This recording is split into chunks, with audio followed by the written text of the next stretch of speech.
Gunsmoke. Around Dodge City and in the territory on West, there's just one way to handle the killers and the spoilers, and that's with a U.S. Marshal and the smell of gun smoke.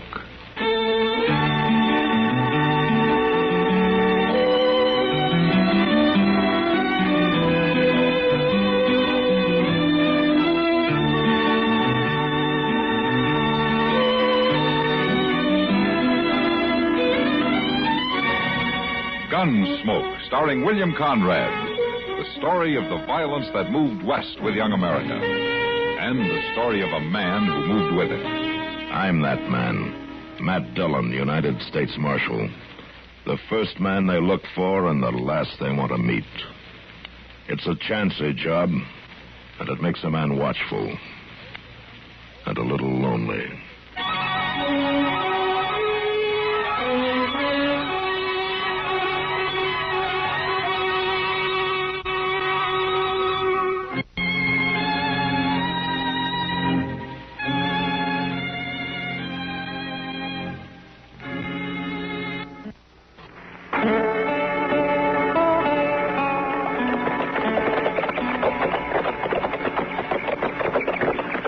Still here, Mr. Dillon. That's his buggy. Yeah, he's here. It's a good thing, too. I sure do hope she ain't bad hurt. So do I, Chester. That you, Mac? Yeah, Doc. Screen's unhooked. Come on into the bedroom. All right. In here, Mac. Ah, good. See if you can talk some sense into this cantankerous old lady.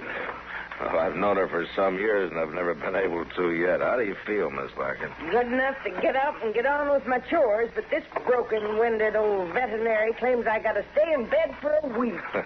Well, Doc's right sometimes, just by the law of averages. Oh, Mrs. Larkin.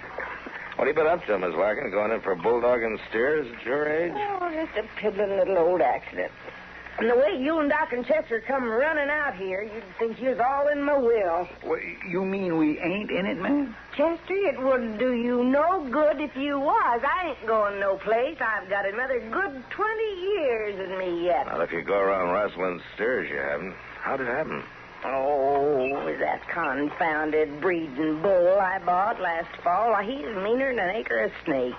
Charges anything that moves. Can't even turn him onto the range. I have to keep him in a special built corral. Well, that was a darn fool thing to do, getting in there at all. I got about halfway across the corral when that dad-blamed critter tossed his head and jerked his nose ring out of the hook. He saw me moving, so he come for me. Lonnie'd been wearing his gun. He just shot him. And thanks the Lord he wasn't. I got a lot of money tied up in that bull. Your life ought to be worth a little something, you know. Well, I still got it.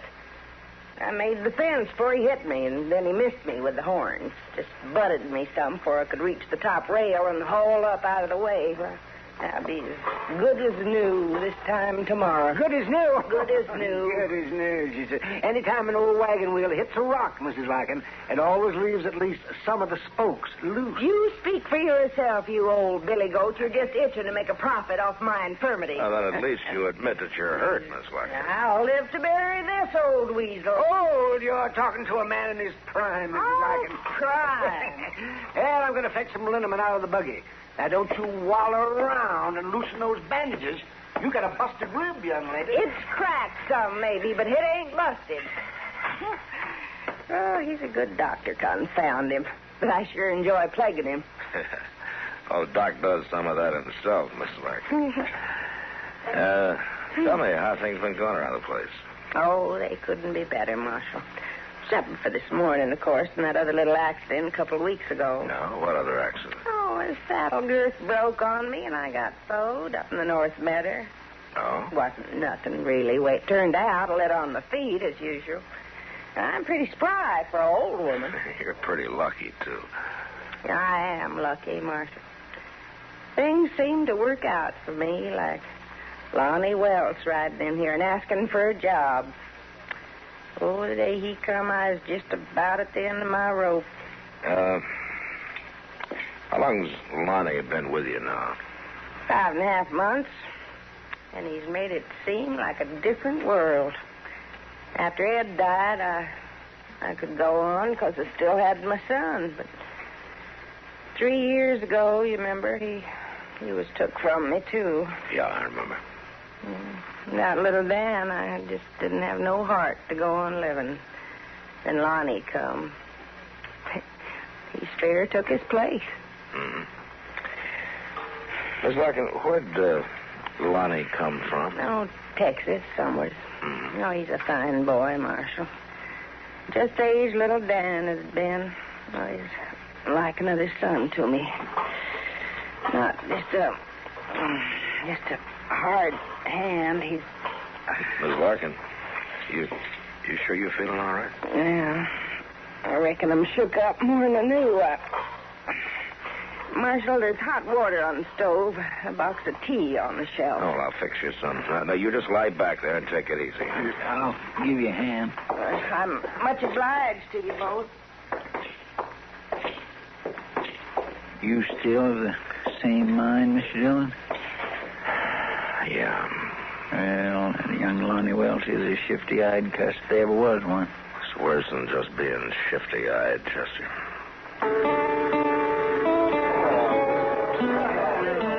Matt. Yeah.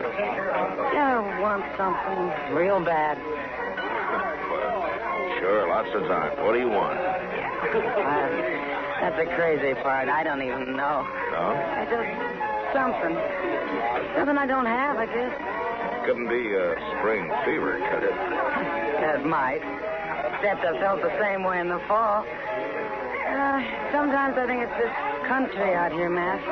The prairie. Oh, what do you mean? It's just so darn big. So empty. You know what I mean? Yeah, I think so. You feel so alone. Like something's lacking in you. So you try to fit things in. Things or people or something. Yeah, I know. Matter of fact, I know an old woman who's doing that right now. She's trying to find a substitute for her dead son. Who's that? Miss Larkin, out west of town. Oh, with Lonnie Welch, you mean? Uh-huh. Oh, he's sitting over there in that poker game right now. Yeah, I've been watching him. He throws money around pretty free for a hired ranch hand, doesn't he? The way I hear it, she gives him all the money he wants. Yeah, but maybe not as fast as he wants. What do you mean, Matt? Well, early last month, Mr. Bodkin over at the bank came and told me that Miss Larkin had been in and made a will. Yeah. She's leaving everything she's got to Lonnie. Oh, no. Yeah, I felt the same way. Even more so after she'd had a couple of close calls. Accidents, supposedly. Oh, Matt, something ought to be done. Well, you can't hang a man on a hunch, especially when he hasn't done it yet. Well, yeah, but there's got to be something. Well, I've been figuring on talking to him. In fact, I think I'll do it right now. Yeah. I'll see you a little later, kid. Yeah, sure, Matt. A man's luck can't run bad forever. I reckon I'll stay in and raise another 5. You mind holding up this hand for a couple of minutes, boys? Oh, what's up, Marshal? What's the trouble, Marshal? Poker against the law now in Dodge? No. I just want to talk to you for a minute, Lonnie. You asking or ordering? Come on, let's take a walk, huh? Sure, why not? A man's a mind for talk, I'll oblige him. Just leave everything laid, gents, right there on the table. Getting this kind of personal attention is liable to flatter a man some, Marshal. Yeah, sure. We're right handy to the bar. I'll be glad to buy you a drink. Lonnie, where did you come from before you hit Dodge? Oh, here and there. Why? Ever been in Virginia City? Not as far as I recollect. I think you better think again. I put out some bulletins a while back, and the only answer I got's from Virginia City. That's so? Seems you were working a silver claim with a partner named Pete Ryder until he turned up murdered one day. They must have mentioned something about the jury acquitting me on that, didn't they? Yeah. Lack of evidence. Well, in that case, I reckon I'll... Just a minute. You got something else in mind? Yeah, I have. I want you to know that I'd figure it was real suspicious if Ms. Larkin was to die suddenly by accident. Like yesterday with that bull. Now, look, that bull's a born killer, Marshal. You don't think I trained him, do you? No, I think you let Miss Larkin go out in the middle of the corral and then turned him loose. And you told Mrs. Larkin that, too, didn't you? I did. Yeah, she told me. And she also told me she orders you off the place. She wouldn't listen to such things. Lonnie, if anything happens to her, I'll get you for it, so help me if it takes me the rest of my life. I'll see you around, Marshal. I got a pat hand in this game. You better have, mister. Because you're betting your life on it.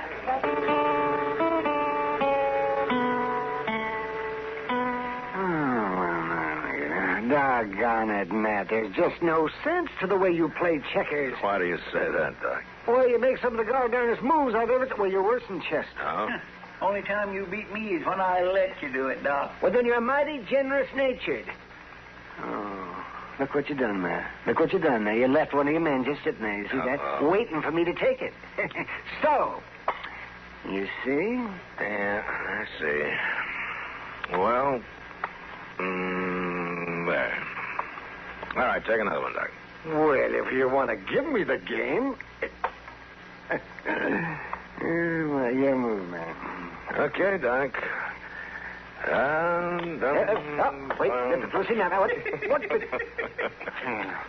That's three of you men, Doc. That puts you down one. And the way I'm figuring, you're beat.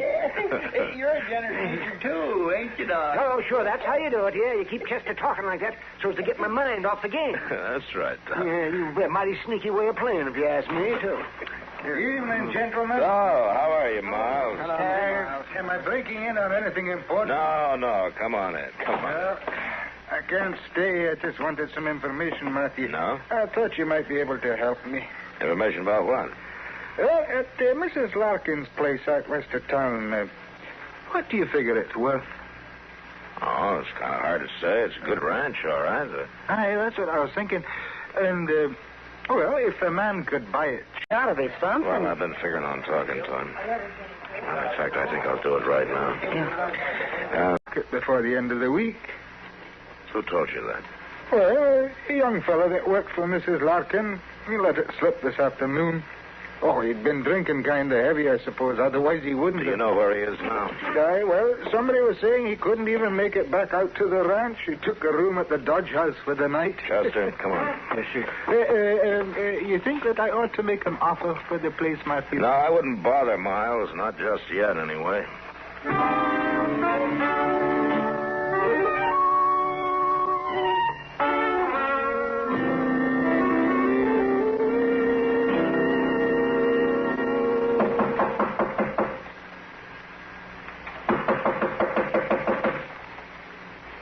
He sure is dead to the world, Mr. Dillon. Yeah.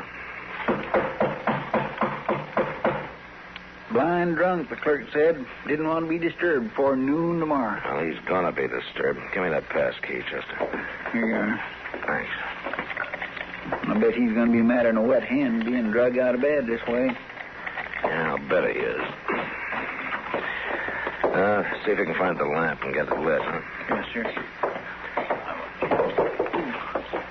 Might be over here on the bureau. Mr. Dillon, look, he ain't here. That bed hasn't even been slept in. And the window's standing wide open. He could have went out of it. Yeah.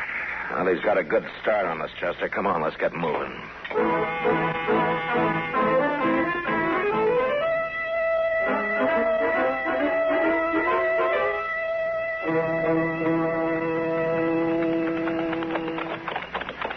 Look yonder, Mr. Dillon. There's a fire at the corner of the house. Yeah, that's against the wall of the bedroom, Chester. Come on. Somebody's there. Either help me or I'm put it out. Trying to put it out, Chester. That's Miss Larkin. Oh, well, then Lonnie ain't been here yet, huh? I wouldn't bet on that. There are a couple of buckets at the water trough there, Chester. Let's give her a hand. That's you, Marshal? Be right with you, Miss Larkin.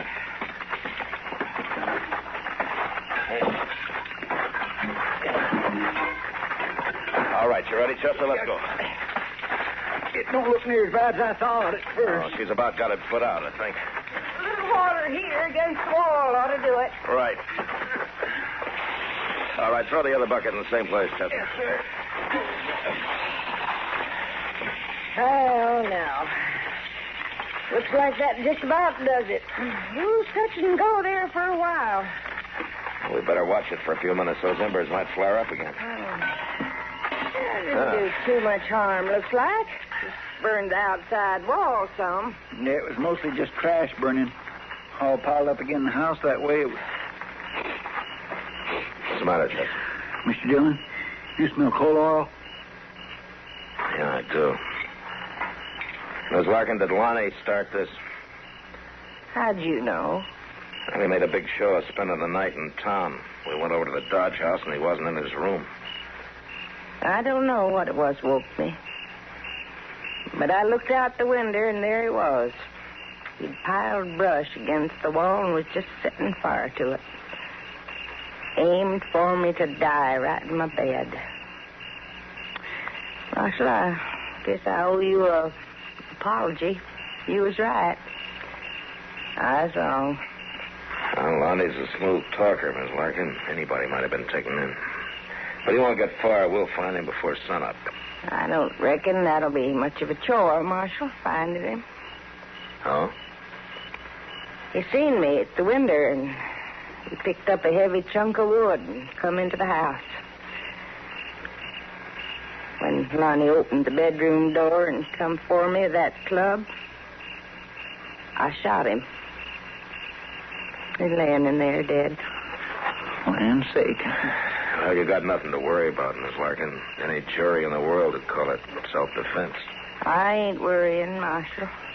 Not about no jury. But it's going to be mighty lonesome around here again.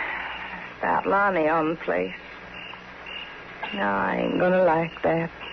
Well, maybe not, but being dead might be pretty lonesome, too, Miss Larkin. You just can't tell.